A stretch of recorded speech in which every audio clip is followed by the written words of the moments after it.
Nako, ay matindi ho itong ginawa ni Sara Duterte, sapagkat patatalsikin niya na itong ating kasalukuyang Pangulong Bongbong Marcos bilang presidente ng Republika ng Pilipinas, at siya na ang papalit bilang presidente ng Pilipinas. Nabaliktad ho ang pangyayari. Ito ho ang katibayan. Alright, welcome back to my YouTube channel. I'm Andes Vlog. Anong tawa ko dito, mga kaibigan, sapagkat mayroon pong nag-file ng impeachment laban ho sa ating kasalukuyan kagalang-galang Pangulong Bongbong Marcos. Ay matindi ho yung kalukuhan itong mga ito. Nangangarap at nananaginip po ng gising dahil itong sa utos ho ni Sara Duterte ay itong kanyang mga kakampi, itong kanyang mga tagasunod ay nag-file ho ng impeachment, subalit hindi ho tinanggap. Pahiya, no? Nagpa-file ng impeachment complaint tapos hindi tinanggap. Nako po, gustong-gusto na ho itong tumayo bilang presidente, ay hindi naman qualified. Sa galawan niya, hindi qualified sa kanyang pag-uugali, mga kaibigan, dahil kung makikita nyo ay hindi ho tama at wasto ang kanyang mga galawan, at marami nga nagsasabi na ito ay malakas at malaki ang tama sa utak. Maraming tornilyo ho ang ika nga po kailangan palitan sa utak nito. Di po ba, mga kaibigan? Yan pong lahat ang ibabahagi ko po sa inyo. Bago ko po ibahagi, kung pwede lang ho, pahingi ng isang like nyo sa video na ito. At sa lahat ng hindi pa nakasubscribe sa aking maliit pa na YouTube channel, please subscribe. Muli po, sabay-sabay po natin i-like ang video na ito kung nagustuhan nyo po. Matindi ito. Kaya lang ho, mukhang clown. Nakakatawa ho sila, mga kaibigan. Ang gusto ni Sara Duterte ay baliktarin ang pangyayari. Na ang ma-impeach ay itong ating kasalukuyang Pangulong Bongbong Marcos. Kaya gumawa ng paraan para iutos ni Sara Duterte na mag-file ng impeachment complaint kahapon ho. Subalit hindi po tinanggap diyan po sa Kongreso. Ito. Ibang balita, gustong ipa-impeach ng Duterte Youth Party List si Pangulong Bongbong Marcos kaugnay ng pagpaparesto ng ICC kay dating Pangulong Rodrigo Duterte. Pero bigong grupo na may isang pareklamo ngayong araw. Live mula sa Batasang Pambansa, nasa frontline balitang yan si Marian Enriquez. Marian, bakit hindi natuloy ang filing ng impeachment complaint? Ayan, bakit nga ba hindi natuloy ang impeachment complaint laban sa ating kasalukuyan kagalang-galang Pangulong Bongbong Marcos? Ang tanging masasabi ko, mga kaibigan, katawa-tawa itong mga ito di po ba? Sabi ko nga po sa inyo hindi na ho kaya ng albularyo itong si Sara Duterte nang basta albularyo lang. Kailangan po dito espesyalista na albularyo, at nang sa ganun na matukoy ho ang tunay na laman ng kaisipan nitong si Sara Duterte. Tawanan nga natin ito. Nakakatawa ito di ba? Hindi ko na saan itatopic to dahil nonsense yung mga galawan nito.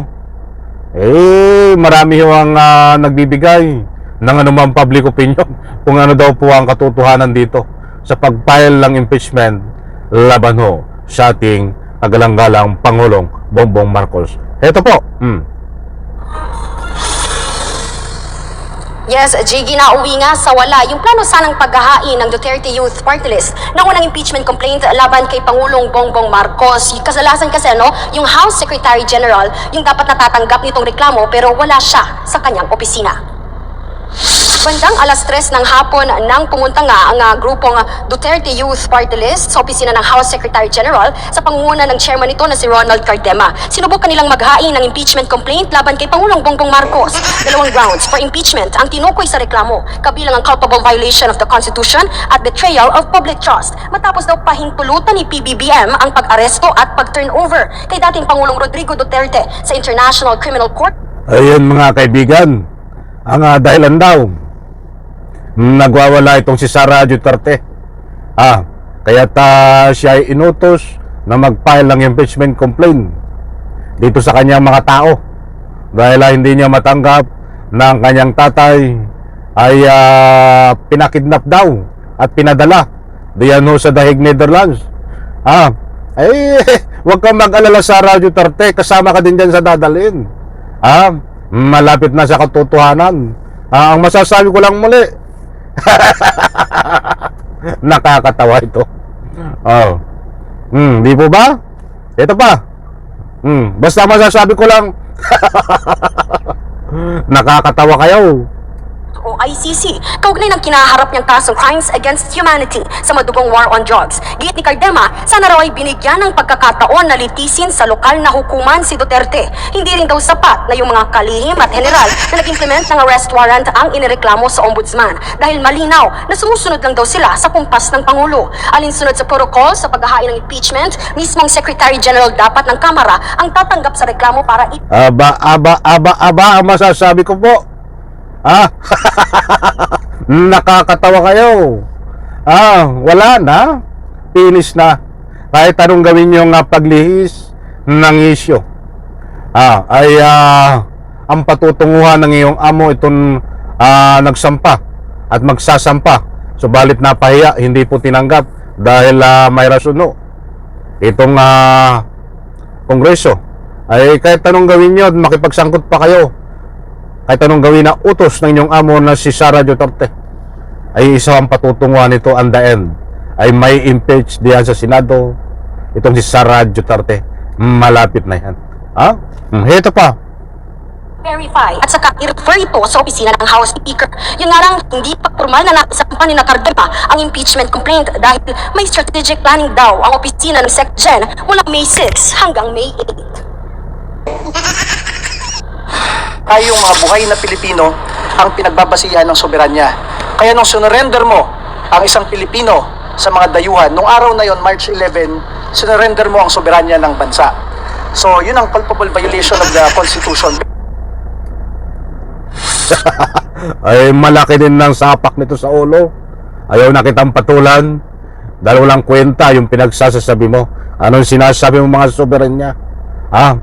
Dapat ang sampan mo, dapat ang sabihan mo niyan ng mga soberanya na yan ang iyong amo na si Sara Duterte. Dahil yan ay mismo pagdating sa usapin ng soberanya ng pag-aari ng Republika ng Pilipinas, ang West Philippine Sea, ay yan ay nagtatago para hindi mabisto na siya ay kampi ng China kahit anong gawin ay ayaw magsalita. Nagtatago di ba? Nagsasabing no comment, pero sa mga walang kwenta at paniniras sa Republika ng Pilipinas ay nagkokomento mabilis. Sa bagay, kalukuhan mo. Nako, ito pa. Jiggy, dahil nga hindi natuloy kanina, ay babalik yung kampo ni Cardema sa Martes sa susunod na linggo para nga formal na ihain itong impeachment complaint laban kay PBBM. Samantala, nilinaw din niya na hindi siya nakipag-usap kay Vice President Sara Duterte kaugnay sa paghahain nila ng impeachment. Yan muna ang latest. Lolokohin mo pa kami. Sinong maniniwala sa iyo na hindi nakipag-usap? Sarili mo lang, ikaw ay bata ni Duterte. Nagpapagamit ka. Mga kaibigan, na lang ko po, ito yung impeachment na to ay hindi pa formal na naipal dahil hindi po tinanggap at babalik daw. Ay mukha lang kayong kahiya-hiya. Kung pinail nyo yan ay dyan sa barangay nyo ay hindi rin tatanggapin dahil wala yung ika nga po patutunguhan dahil nagsariling kuro-kuro nyo. Hindi katulad ng impeachment complaint laban sa inyong amo na si Sara Duterte na napakatibay ng ebidensya. ay ang impeachment complaint na hawak nyo kahit sa barangay, ay hindi tatanggapin yan. Mga malalakas na ang tama ho nitong mga ito. Mga kaibigan, heto ho. At isang like ko sa video na ito kung nagustuhan nyo po. Maraming salamat. Pagpalain po tayo lahat. Ang masasabi ko lang, mga buwang na ito. Bye-bye. Palakpakan.